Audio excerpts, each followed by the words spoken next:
Հայաստանի իշխանությունների գործուն ճնշման արդյունքում Արցախի նախկին նախագահ Սամվել Շահրամանյանը, ինչպես գրել էինք, հրաժարվեց առաջադրվել Արցախի նախագահի թեկնածուում եւ նախագահի ընտրության համար սահմանված ժամկետները բաց թողնվեցին։ Մայիսի 31-ը վերջնաժամկետն էր, քանի որ նախագահի լիազորությունների ժամկետը լրացել է մայիսի 21-ին, որից հետո 7-օրյա ժամկետում թեկնածու պետք է առաջադրվեր, ապա երրորդյա ժամկետում խորհրդարանի նիստ հրավիրվեր եւ նախագահ ընտրեին։ Սակայն մեզ ասացին, որ մեկ շաբաթից ավելի է Արցախցի իրավաբանները հիմնավոր քրքրել են թե սահմանադրությունը, թե խնդրու առարկային վերաբերող օրենսդրությունը եւ եզրակացրել, որ համաձայն գործող իրավակարգավորումների յուրաքանչյուր բաց թողնված ժամկետից հետո հաջորդ 7-օրյա ժամկետն է գործում, այնքան ժամանակ, քանի դեռ Արցախի խորհրդարանը ընտրություն չի կատարել։ Հետևաբար խորհրդարանականները վերստին թեկնածուի փնտրտուքի մեջ են։ Նրանք ճիշտ է Շահրամանյանից ձեռքերը լվացել են, քանի որ նրան ուղիղ տեքստով իշխանական համակարգից զգուշացվել է, որ իր ընտրվելուց հետո Սյունիքում տեղի ունեցող ցանկացած գործընթաց կոտրելու են ոչ միայն իր, այլև ողջ արցախցիների ուսերին։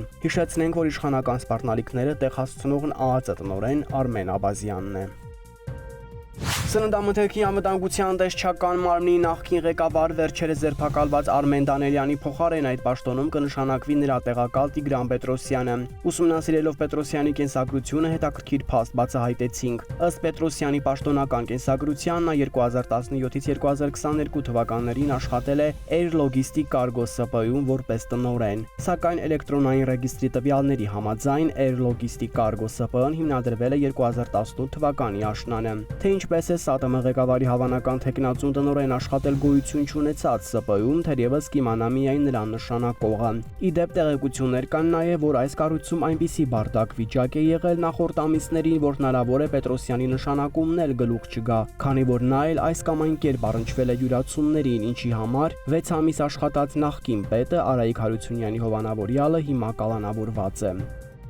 Նախկին խմբագիր Փաշինյանն այնքան է սահմանափակել մեր հարկատուներից հաշվին գործող հանրային հեռուստաընկերության ազատությունը, որ արդեն մի քանի տարի է ՀՄԷԿ-ից հարկ չեն համարում պետության թիվ 1 քաղաքական մարմնի ԱԺ-ի աշխատանքները լուսաբանելու համար լրագրող ուղարկել խորհրդարան։ Այդ գործն անում են ՀՄԷԿ-ի օպերատորն ու տեխնիկական աշխատակիցը։ Հանրայինի ղեկավարությունը ըստ ամենայնի ԱԺ-ում լրագրողական աշխատանքն անիմաստ է համարում եւ օպերատորին ու տեխնիկական աշխատողին ուղարկում է միայն կադրեր բերելու։ Մնացածն իրենք են անում կառավարությունից ստացված հրահանգներին համապատասխան։ Ի դեպ շաբաթն էլ առաջ, երբ խորհրդարանում բյուջեն էր քննարկվում, Փաշինյանը դուրս գալով նիստերի դահլիճից ցանկություն է հայտնել լրագրողներին ճեպազրույց տալու եւ միջանցքում նկատելով ՀՄԷԿ-ի օպերատորին ու տեխնիկին ասել է՝ «Արի հարց տուր, ես կպատասխանեմ»։ Շփոթահար աշխատակիցն ասել է՝ ինքը չի կարող հարց տալ, ընդամենը տեխնիկական աշխատող է։